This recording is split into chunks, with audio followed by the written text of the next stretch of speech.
પિતા પરમેશ્વરનો પુષ્કળ આભાર કે એક નવો દિવસ આપણા જીવનમાં જે આપ્યો અને આ દિવસને આશીર્વાદિત કીધો. આ દિવસને માટે જોઈતા સગળા સારા વાના પિતા બાપે પૂરા પાડ્યા. વિશેષ અત્યારે આપણને એમના પવિત્ર વચનો વાંચવાની જે તક આપી તેને માટે પણ આપણે તેમનો આભાર માનીએ. જો અમારી ચેનલને લાઈક કરો, સબસ્ક્રાઈબ કરો અને પોતાના ગ્રુપ કે મિત્ર વર્તુળમાં શેર પણ અવશ્ય કરો. તો ચલો આજે આપણે પિતા બાપના પવિત્ર વચનનું વાંચન જે કરવાના છે એ વાંચન તરફ જઈએ. અને એ વાંચન તો બીજો શમુએલ અને તેનો 3જો અધ્યાય છે જેનું આજે આપણે વાંચન કરવાના છે. તો ટૂંકી પ્રાર્થના કરીશું અને આપણે વાંચન શરૂ કરીશું.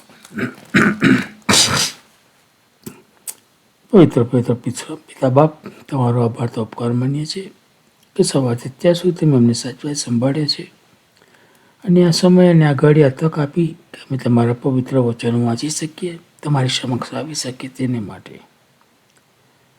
આજના વચનો અમે જે વાંચીએ પિતા બાપ, એ વાંચવાને માટે તમે અમારી સહાયતા મદદ કરો અને એ વચનો દ્વારા પ્રભુ પિતા બાપ કોઈ એક આત્મા જીતાય અને સ્વર્ગમાં હજારો લાખો દૂતો હાલેલુયાના પુકારો કરે અને આનંદ કરે એવી કૃપા પણ અમે તમારી પાસે માગી લઈએ છીએ. હવે પછી તમારા હાથોમાં સોંપાય છે પિતા બાપ, અમને તમારામાં દોરજો, ચલાવજો ને વાપરજો. આમીન.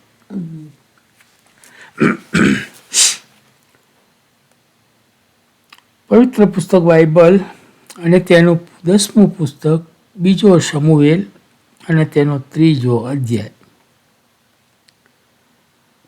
હવે શાઉલના કુટુંબ તથા દાઉદના કુટુંબની વચ્ચે લાંબી મુદત સુધી વિગ્રહ ચાલ્યો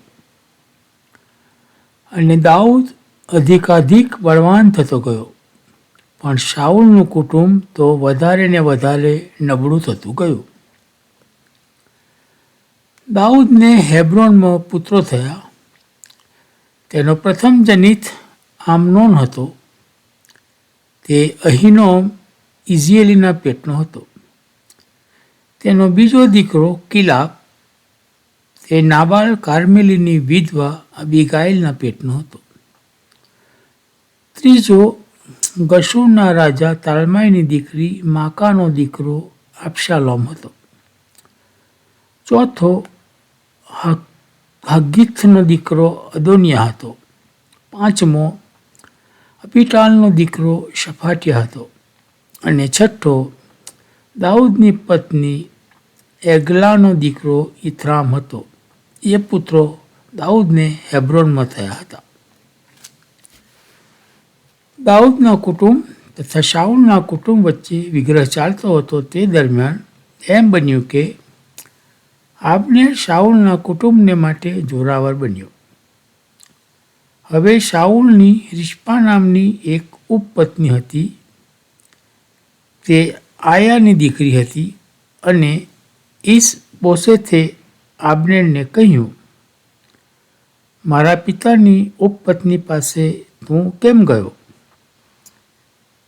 ત્યારે આબનેરે ઈશ-બોશેથના વચનોથી બહુ ગુસ્સે થઈને કહ્યું, શું હું યહૂદાના કૂતરાનું માથું છું? આજે તારા પિતા શાઉલના કુટુંબ પર, તેના ભાઈઓ પર તથા તેના મિત્રો પર કૃપા કરીને મેં તને દાઉદના હાથમાં સોંપી દીધો નથી. તે છતાં આજે આ સ્ત્રી વિશે તું મારા પર દોષ મૂકે છે. જો જેમ યહોવાએ દાઉદ આગળ શ્રમ ખાધા છે, હું શાઉલના કુટુંબના હાથમાંથી રાજ્ય લઈ લઈશ અને તારું રાજ્યાસન ઇઝરાયલ પર અને યહૂદિયા પર દાનથી તે બેરશેબા સુધી સ્થાપીશ. તેમ જો હું ન કરું તો ઈશ્વર મારી સાથે કડકમાં કડક રીતે વર્તો. અને ઉત્તરમાં ઈશ-બોશેથ આબનેરને એક પણ શબ્દ કહી શક્યો નહીં, કેમ કે તેને તેનો ડર લાગ્યો. પછી આબ્નેરે પોતા તરફથી દાઉદ પાસે હલકારા મોકલીને કહાવ્યું, દેશ કોનો છે? વળી એમ પણ કહાવ્યું, મારી સાથે સલાહ કર, એટલે જો સર્વ ઇઝરાયલને તારા પક્ષમાં ફેરવી લાવવાને મારો હાથ તારી મદદે રહેશે. દાઉદે કહ્યું, સારું, હું તારી સાથે સલાહ કરીશ, પણ હું તારી સાથે એક શરત કરવા માગું છું. તે એ કે મારું મોં જોવાને તું આવે ત્યારે શાઉલની દીકરી મિખાલને પહેલી લાવ્યા વિના તું મારું મોં જોવા પામશે નહીં. અને દાઉદે શાઉલના દીકરા ઈસ બોસેત પાસે હલકારા મોકલીને કહાવ્યું, મારી પત્ની મિખાલ કે જેની જોડે ફલિસ્તીઓના 100 અગ્રચર્મ આપીને મેં વિવાહ કર્યો હતો તે મને સોંપ. અને ઈસ બોસેથે માણસ મોકલીને તેના ધણી પાસેથી એટલે લાઈશના દીકરા પાલ્ટીએલ પાસેથી તેને મંગાવી લીધી. અને તેનો ધણી બાહુરીમ સુધી રડતો રડતો તેની પાછળ ગયો. ત્યારે આબ્નેરે તેને કહ્યું, ચાલ પાછો જા, એટલે તે પાછો ગયો. આબ્નેરે ઇઝરાયલના વડીલોની સાથે વાતચીત કરીને કહ્યું, ગતકાળમાં તમારો રાજા થવા માટે તમે દાઉદને માગતા હતા, તો હવે તે કામ કરો, કેમ કે યહોવાએ દાઉદ વિશે કહ્યું છે, મારા સેવક દાઉદને હાથે હું મારા ઇઝરાયેલ લોકને ફલિસ્તીઓના હાથમાંથી તથા તેઓના સર્વ શત્રુઓના હાથમાંથી છોડાવીશ. અને આબ્નેરે બિન્યામીનના કાનમાં પણ વાત કરી. વળી ઇઝરાયેલને તથા બિન્યામીનના આખા કુળને જે સારું લાગ્યું હતું તે સર્વ હેબ્રોનમાં દાઉદના કાનમાં કહેવા માટે પણ આબ્નેર ગયો. એમ આબ્નેર પોતાની સાથે 20 માણસ લઈને દાઉદ પાસે હેબ્રોન આવ્યો. અને દાઉદે આબ્નેર તથા તેની સાથેના માણસોને માટે જમણ કર્યું. અને આબ્નેરે દાઉદને કહ્યું, હું હવે ઉઠીને વિદાયગીરી લઈશ, ને સર્વ ઇઝરાયલને મારા મુરબ્બી રાજાની પાસે એકત્ર કરીશ કે તેઓ તમારી સાથે કરાર કરે, ને તમે તમારા મનની ઈચ્છા હોય તે બધા પર રાજ કરો. પછી દાઉદે આબ્નેરને વિદાય કર્યો અને એ શાંતિએ ગયો. અને જુઓ, દાઉદના સેવકો તથા યોઆબ એક હુમલો પાડીને પાછા આવ્યા ને પોતાની સાથે ઘણી લૂંટ લેતા આવ્યા. પણ આબ્નેર દાઉદ સાથે હેબ્રોનમાં ન હતો, કેમ કે તેણે તેને વિદાય કર્યો હતો ને તે શાંતિએ ગયો હતો. યોઆબ તથા તેની સાથેનું સર્વ સૈન્ય આવ્યા પછી યોઆબને ખબર મળી, નેરનો દીકરો આબ્નેર રાજાની પાસે આવ્યો હતો, પણ રાજાએ તેને વિદાય કર્યો ને તે શાંતિએ ગયો છે. ત્યારે યોઆબે રાજા પાસે આવીને કહ્યું, તમે આ શું કર્યું છે? જો આબ્નેર તમારી પાસે આવ્યો ત્યારે તમે તેને વિદાય કરી દીધો અને તે તદ્દન જતો રહ્યો, એમ કેમ? નેરના દીકરા આબ્નેરને તો તમે ઓળખો છો કે તમને છેતરવા, તમારી હિલચાલ જાણી લેવા તથા તમે જે કરો છો તે બધાથી માહિતગાર થવા માટે તે આવ્યો હતો.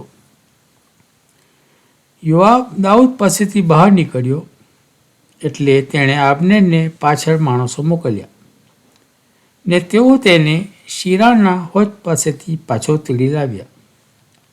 પણ દાઉદ એ જાણતો નહોતો. આબ્નેર પાછો હેબ્રોન આવ્યો એટલે યોઆબ તેની સાથે એકાંતે વાત કરવા માટે તેને એક બાજુએ દરવાજામાં લઈ ગયો. ત્યાં તેણે પોતાના ભાઈ અશાહેલના ખૂનને માટે તેના પેટમાં ખંજર મૂકી દીધું, જેથી તે મરણ પામ્યો. દાઉદે એ સાંભળ્યું ત્યારે તેણે કહ્યું, નેરના દીકરા આબ્નેરના ખૂન વિશે હું તથા મારું રાજ્ય યહોવા આગળ સદાકાળ નિર્દોષ છીએ. તેનો દોષ યોઆબને શીર તથા તેના પિતાના આખા કુટુંબને શીર હો. અને સ્ત્રાવવાળો કે કોઢિયો કે લાકડીએ ટેકનાર કે તરવારથી પડનાર કે રોટલીની અછતવાળો યોઆબના કુટુંબમાંથી કદી ખૂટો નહીં. એમ યોઆબે તથા તેના ભાઈ અબીશાએ આબ્નેરને મારી નાખ્યો, કેમ કે તેણે તેઓના ભાઈ અશાહેલને ગિબિયોન પાસે લડાઈમાં મારી નાખ્યો હતો. દાઉદે યોઆબને તથા તેની સાથેના સર્વ લોકને કહ્યું, તમે તમારા વસ્ત્રો ફાડો ને તમારી કમરોએ ટાટ વીંટાળો ને આબ્નેરને માટે બિલાપ કરો. અને દાઉદ રાજા જનાજાની પાછળ ચાલ્યો અને તેઓએ આબ્નેરને હેબ્રોનમાં દફનાવ્યો. રાજા આબ્નેરની કબર પાસે પોક મૂકીને રડ્યો. સર્વ લોક પર રડ્યા. રાજાએ આબ્નેરને લીધે શોક કરીને કહ્યું, જેમ કોઈ મૂર્ખ મરે તેમ શું આબ્નેર માર્યો જાય? તારા હાથ બંધાયા ન હતા કે તારા પગમાં બેડીઓ નખાઈ ન હતી? દુષ્ટ માણસોથી કોઈ માર્યો જાય તેની જેમ તું મર્યો. સર્વ લોકોએ ફરીથી તેની કબર પર શોક કર્યો. અને દાઉદને દિવસ છતાં અન્ન ખવડાવવા માટે સર્વ લોકો તેની પાસે આવ્યા. પણ દાઉદે શમખાઈને કહ્યું, સૂર્યાસ્ત થયા પહેલાં જો હું રોટલી કે બીજું કંઈ પણ ખાઉં તો ઈશ્વર મને તેવું ને તેથી પણ વધારે વિતાડો. સર્વ લોકોએ એ ધ્યાનમાં લીધું ને તેથી તેઓ ખુશી થયા, કેમ કે રાજાએ જે કંઈ કર્યું તેથી સર્વ લોક ખુશ થયા. તે પરથી તે દિવસે સર્વ લોક તથા સર્વ ઇઝરાયેલે જાણ્યું કે નેરના દીકરા આબ્નેરના ખૂનમાં રાજાનો હાથ ન હતો. અને રાજાએ પોતાના ચાકરોને કહ્યું, શું તમે નથી જાણતા કે આજે ઇઝરાયેલમાં એક સરદાર તથા મહાન પુરુષ મરણ પામ્યો છે? અને જો કે હું એક અભિષિક્ત રાજા છું, તથાપી આજે હું અશક્ત છું અને આ માણસોને સર્વ્યાના દીકરાઓને વશ કરવા હું અશક્ત છું. યહોવા દુષ્ટતા કરનારને તેની દુષ્ટતા પ્રમાણે ફળ આપો. પ્રભુ આ વાંચેલા વચનોને પુષ્કળ આશીર્વાદિત કરો. પ્રાર્થના કરીએ. પરમ પિતામાં ઊંચામાં અમારા મહાન અને જીવતા પ્રભુ બાપ, અમે તમારો આભાર માનીએ છીએ પ્રભુ, કે તમે અમને અત્યાર સુધી સાક્યા, સંભાળ્યા, દોરો છો, ચલાવો છો પ્રભુ. અમારા જીવનમાં પુષ્કળ આશીષ અને કૃપા આપો છો. બાળકો એમના બાળકો આપ્યા છે પ્રભુ, સહરણ માટે પ્રભુ પિતા અમે તમારો પુષ્કળ આભાર માનીએ છીએ. પ્રભુ પિતા તમારા સંતો સેવકોના મુખની વાણી તમે થજો, એ દ્વારા અનેક આત્મા તમારી ગમ ફરી એવું તમે થવા દેજો. પ્રભુ પિતા આ દિવસ તમે અમારા જીવનમાં આપ્યો છે પ્રભુ, એના માટે પણ અમે તમારો પુષ્કળ આભાર માનીએ છીએ બાપ. જે અત્યારે તમે અમને સમય આપ્યો બાઇબલ વાંચવાને માટે પ્રભુ, જે તમારા જીવન વચનો પ્રભુ, એના માટે પણ અમે તમારો પુષ્કળ આભાર માનીએ છીએ. ત્યારે આ વચનો પર તમારો પુષ્કળ આશીષ અને તમારી કૃપા આવવા દેજો પ્રભુ. આ વચનો જે લોકો સાંભળે પ્રભુ, એમના હૃદયમાં તમે વાત અને વ્યવહાર કરજો પ્રભુ, અને એ લોકો આ વચનો સમજી શકે અને તમારી ગમ ફરનારા તમારા બાળકો બને એવું તમે થવા દેજો. જે લોકો બીમાર છે અમે જાણીએ છીએ, નથી જાણતા, પણ સર્વને પ્રભુ પિતા અમે તમારી પાસે લાવીએ છીએ કે તમારો નિરોગી ઘાયલ તંદુરસ્ત હાથનો સ્પર્શ કરો અને સાજાપણું આપો. જે ઘરમાં મરણે પ્રવેશ કર્યો હોય એ દુઃખિત પરિવારને તમે દિલાસો આપો. અમારા અમેરિકા દેશને અને અમારા પ્રેસિડેન્ટને પણ તમારો પુષ્કળ આશીષ અને તમારી કૃપા આપજો. જે જવાબદારી એમના શિરે છે એ જવાબદારી અદા કરવાની પ્રભુ તમે તેઓની સહાય અને મદદ કરજો. શેતાન અને શેતાનિક વાનાઓથી પ્રભુ તમે હંમેશાનું રક્ષણ કરજો બાપ. એ તો પાછળ અમે ખાસ પ્રાર્થના કરીએ છીએ પ્રભુ. જે લોકો ધારામાં છે એ લોકોને તમારા દ્વારાના બાળકો બનાવો.